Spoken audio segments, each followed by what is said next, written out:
উনি ওনার পুত্র যে নাম নিচ্ছিল না, ভালো করে জানে নওশাদ সিদ্দিকী যে কথা দেয় কথার সাথে বেঈমানি করে না। আমার এটা উনি ভালো করে জানেন, আর কথার সাথে কাজের কতটা মিল করি আপনারা না জানতে পারলে উনি ভালো করে জানেন, এটা আপনাদের বলে রাখছি। যে তুই চলে আই দল ছেড়ে, কি লাগবে বল। ইভেন এটাও বলেছিল তুই একবার নাম বল নওশাদ সিদ্দিকী অপরাধ করেছে, অনেক চেষ্টা করেছিল, কিন্তু ন্যায় প্রতিষ্ঠার লড়াইয়ে যে নিয়োজিত হয়েছে, ন্যায় প্রতিষ্ঠার লড়াইয়ে যে শপথ নিয়েছে, সেই শপথ থেকে এক পাও বিচলিত হয়নি। প্রয়োজনে আরো একাধিকবার জেল খাটতে প্রস্তুত আছে, কিন্তু অন্যায়, চুরি, অবিচার, অপশাসনের কাছে কোনোভাবেই মাথা নত করবে না বলে যে প্রতিজ্ঞাবদ্ধ হয়েছে, সেজন্য একবার নয় একাধিকবার জেলে গিয়েছিল। তারপরেও আমরা আমাদের সামর্থ্য অনুযায়ী আমাদের উকিলকে প্রোভাইড করে আমরা তাকে জামিন করিয়ে বাড়ি নিয়ে এসেছিলাম। আজকে আমাদের মঞ্চের পক্ষ থেকে তাকে আমরা বরণ করে নিচ্ছি। কি হয়েছে? আচ্ছা আচ্ছা, ওটাকে করে দেব।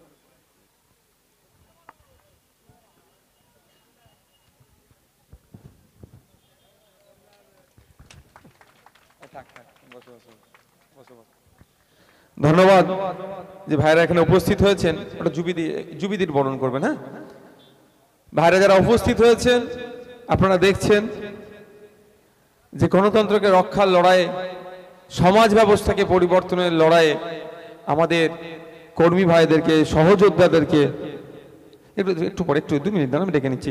সহযোদ্ধাদেরকে কিভাবে শাসক দ্বারা অত্যাচারের শিকার হতে হয়েছিল, মানসিকভাবে, শারীরিকভাবে কিভাবে এদেরকে ভেঙে ফেলার চেষ্টা করেছিল। কিন্তু আমি ধন্যবাদ জানাই প্রত্যেককে যে আমাদের প্রতি ভরসা এবং মানুষের প্রতি যে কমিটমেন্ট ছিল, সেটাকে সামনে রেখে এরা লড়াই থেকে এক পাও পিছিয়ে হাঁটেনি। এখন আমরা সংবর্ধিত করব, আমরা একটু বরণ করে নেব। আপনারা জানেন ওই সে ভয়ঙ্কর ভোট গণনার রাত্রের কথা, কিভাবে শাসক পুলিশ প্রশাসনকে কাজে লাগিয়ে আমাদের ভোট তো লুট করেছে, আমাদের জেতা প্রার্থীকে পরাজিত করেছে, আমাদের কর্মীদের উপরে গুলি চালিয়ে এবং সাথে একটা সাধারণ মানুষকেও গুলি করে খুন করেছিল। সেই কেস তো আমি অলরেডি করে রেখেছি, ওর তো বিচার প্রক্রিয়া চলছে। সিসিটিভি ফুটেজ চেয়েছে কোর্ট থেকে।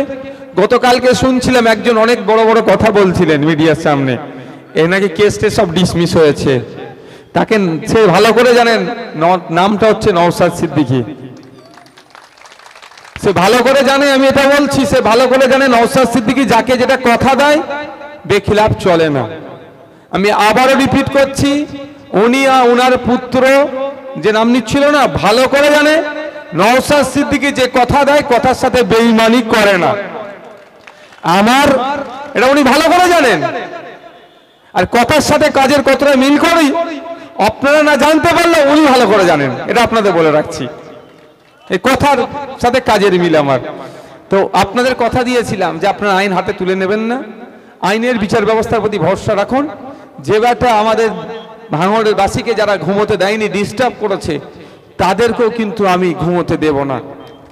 তাদেরকে খোঁজ নিয়ে দেখুন, সিসিটিভি ফুটেজ চেয়েছে, কোর্ট সিসিটিভি ফুটেজ চেয়েছে, এখনো মনে হয় প্রোভাইড করেনি। করবে, আজ না হলে কাল দিতে হবে। কোর্টের দরজা খোলা আছে। হাইকোর্টে যদি মনে হয় আপনার আমার এখানে বিচার পাচ্ছি না, সুপ্রিম কোর্টে যাব।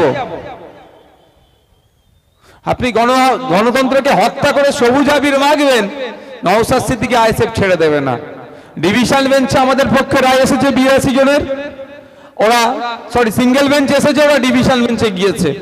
ডিভিশন বেঞ্চে আশা করছে আমাদের পক্ষে আসবে, তখন ওরা সুপ্রিম কোর্টে গেলে আমরাও যাব। ওরা মানুষের রায়কে মান্যতা দেয়নি। ওই গণনা কেন্দ্রের রাত্রে, গণনা কেন্দ্রের ওই দিনকে রাত্রে যে ভয়ঙ্কর অত্যাচার চালিয়েছিল, সিসিটিভি ফুটেজে প্রমাণ হবে যে 4 ঘন্টা প্রায় বিদ্যুৎ বন্ধ ছিল কেন।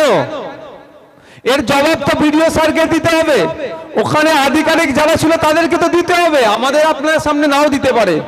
কারণ একটা গণনা কেন্দ্রের সামনে, গণনা কেন্দ্রে প্রায় দীর্ঘক্ষণ অন্ধকার হয়ে আছে, দীর্ঘক্ষণ লাইট জ্বলছে না, সেখানে তো সাপ্লিমেন্টারি হিসাবে সাবস্টিটিউট হিসাবে তার জন্য জেনারেটরের ব্যবস্থা থাকে, সেটাও অন করেনি।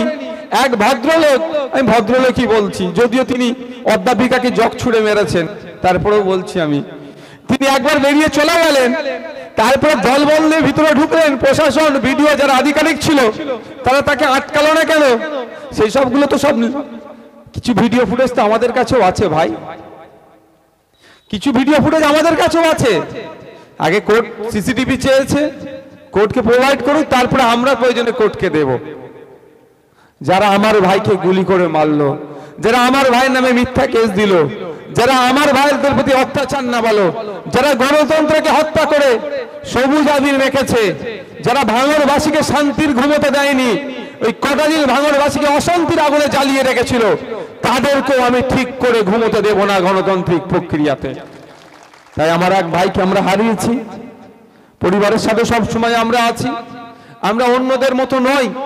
ওই একটা স্ট্যাচু, একটা ছবি, একটা মূর্তি বানালাম, বছরে বছর ওই দিনে আসলাম, একটা করে মালা পরিয়ে দিলাম, পরিবারটা কোথায় যাচ্ছে কি যাচ্ছে সেটা আমরা নয়।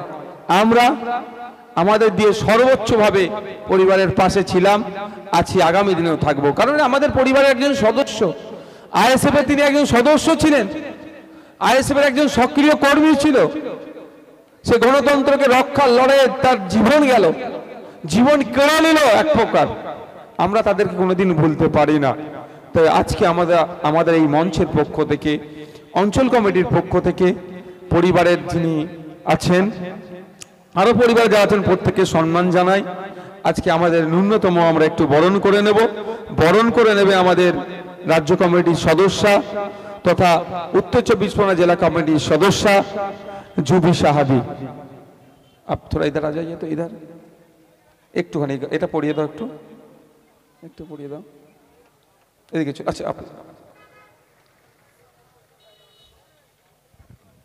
আমরা ভুলে যাব না আমাদের ভাইকে যারা হত্যা করেছে, কোনো মতেই তাদের সাথে আমাদের কম্প্রোমাইজ নয়, কোনো মতেই হবে না।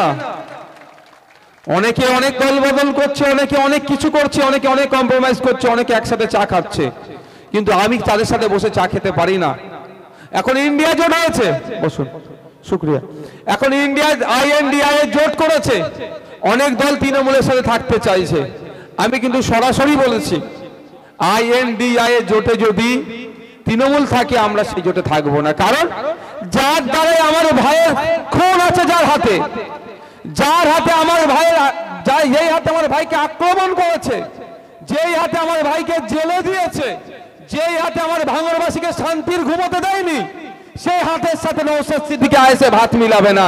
পরাজয় স্বীকার করে নেবে, পরাজয় স্বীকার করে নেবে, কিন্তু ওদের সাথে যাদের দ্বারাই গণতন্ত্র ভূলণ্ডিত হয়েছে, যারা মানুষের নাগরিক অধিকারকে হরণ করেছে, সংবিধানের 326 ধারায় উল্লেখ করা আছে মানুষ তা 18 বছরের ঊর্ধ্বে ভারতীয় নাগরিক হলে ভোটদানের যার অধিকার আছে সেটা যারা করতে দেয় না, ভোটদান থেকে যারা বিরত রাখে, সেই সমস্ত সমাজ বিরোধী দেশদ্রোহীদের সাথে আইএসএফ হাত মিলাতে পারে না। সেই জন্য আমরা আমাদের অবস্থান ক্লিয়ার করে দিয়েছি। এখন আপনাদের সামনে বক্তব্য দেবে আপনাদের পঞ্চায়েত সমিতির, আর দেবে নাকি? আচ্ছা, কিছু বলো তোমার অঞ্চল নিয়ে, দুটো কথা বলে তারপরে জুবিদি বলবে।